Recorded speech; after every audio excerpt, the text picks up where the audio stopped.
Demon Slayer? No. Demon Slayer. Anime fan but এই ছাপড়িকে কেউ চিনে না এমন কেউ হয়তো নেই। এখন হয়তো অনেকেরই মাথার উপর দিয়ে যাচ্ছে যে আমি কি বলছি, তাদের জন্য এই ক্লিপটা। চলো গাইস, আজকে ডায়মন্ড সেলার এনিমি তানজিরো ক্যারেক্টারের কিছু অ্যাংরি ইমেজেস তৈরি করা যাক উইথ এআই এর মাধ্যমে। এখন হয়তো কারো বোঝার বাকি নেই যে ভিডিওটা কাকে এবং কোন টপিক নিয়ে হতে যাচ্ছে, তো চলো ভিডিওর মেন টপিক আসি। Welcome but it's me our cartoon gamer. ওকে চিনতে পারতাছো না?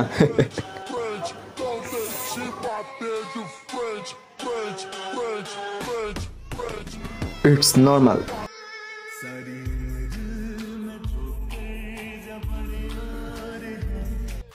কার্টুন গেমার এই নাম দিয়ে ও দুইটা কমিউনিটিকে খেয়ে দিয়েছে। ফার্স্ট অফ অল কার্টুন, যেটা আমাদের অ্যানিমে কমিউনিটি, অ্যান্ড সেকেন্ডলি হচ্ছে গেমার, যেটা গেমিং কমিউনিটি। ওর নামটাই কতটা ক্রিঞ্জ আর ভিডিওর কথা কি বলবো। ওরে নিয়ে এখন যদি আমি কথা শুরু করি তাহলে আমার মাথা নষ্ট হয়ে যাবে, পরে আমার পাবনা গিয়ে ভর্তি হয়ে থাকা লাগবে, যেটা আমি একদমই চাই না। তাই ওরে নিয়ে আমি বেশি কথা বলবো না, মাত্র দুইটা টপিকে কথা বলবো। ফার্স্ট অফ অল, ডেমন স্লেয়ারকে ডেমন সেলার বা ডায়মন্ড সেলার বলা স্টার্ট করেছে কেন, অ্যান্ড সেকেন্ডলি হচ্ছে ও কি চায় বা ও টিকটকে সে ক্রিঞ্জ ভিডিও কেন বানায়। তো যেটা বলছিলাম, ও ডেমন স্লেয়ারকে ডায়মন্ড সেলার বলা স্টার্ট করেছে কেন, এটা জানার জন্য তোমার ওর আগের ভিডিওগুলো দেখতে হবে। তুমি যদি ওর আগের ভিডিওগুলো খেয়াল করো তাহলে দেখতে পারবে একটা ভিডিওতে ডেমন স্লেয়ারকে ডেমন সেলার বলছে। জুজুৎসু কাইসেনের পরে যদি কোনো এনিমিকে বেস্ট বলতে হয় তাহলে আমি বলবো সেইটা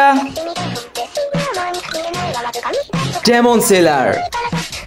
এই ভিডিওটা দেখে আমার মনে হয় ও ডেমন স্লেয়ারকে ডেমন সেলার ইচ্ছে করে বলেনি। ও ভিডিওতে যে এডিট করে তাতে 40% ভয়েস কোয়ালিটি ডাউন হয়ে যায়, যার কারণে ও ডেমন স্লেয়ারই বলছিল, বাট শোনা গেছে ডেমন সেলার। আবার এমনও হতে পারে ও ইচ্ছে করেই বলেছে। দেখো, এটা হচ্ছে আমার একান্তই পার্সোনাল অপিনিয়ন। এবার সেকেন্ড টপিকে আসি, ও কি চায় বা ও ক্রিঞ্জ ভিডিও কেন বানায়।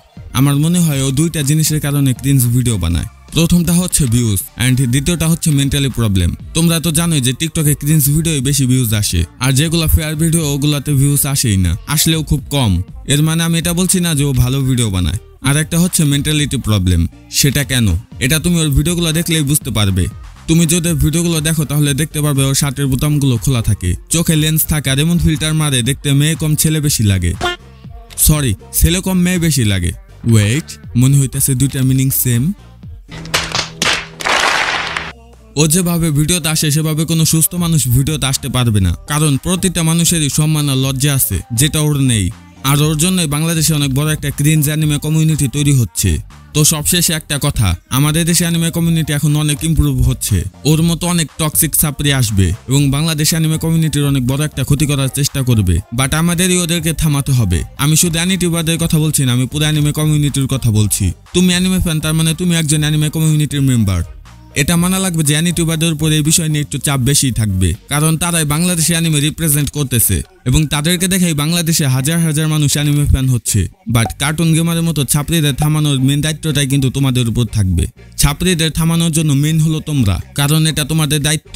অ্যানিটিউবারদের যেমন দায়িত্ব আছে ঠিক তেমন তোমাদেরও দায়িত্ব আছে। তোমরা যদি এরকম ছাপড়িদের আইডিতে গিয়ে একটা করে রিপোর্ট মারো তাহলে ওর এখানে টিকে থাকা ইম্পসিবল। আশা করি তোমরা তোমাদের দায়িত্বটা পালন করবে। তো এই ছিল আজকের এই ভিডিওটা যদি ভালো লেগে থাকে তাহলে make sure like and subscribe করছো। দেখা হবে অন্য কোনো ভিডিওতে, ততদিনের জন্য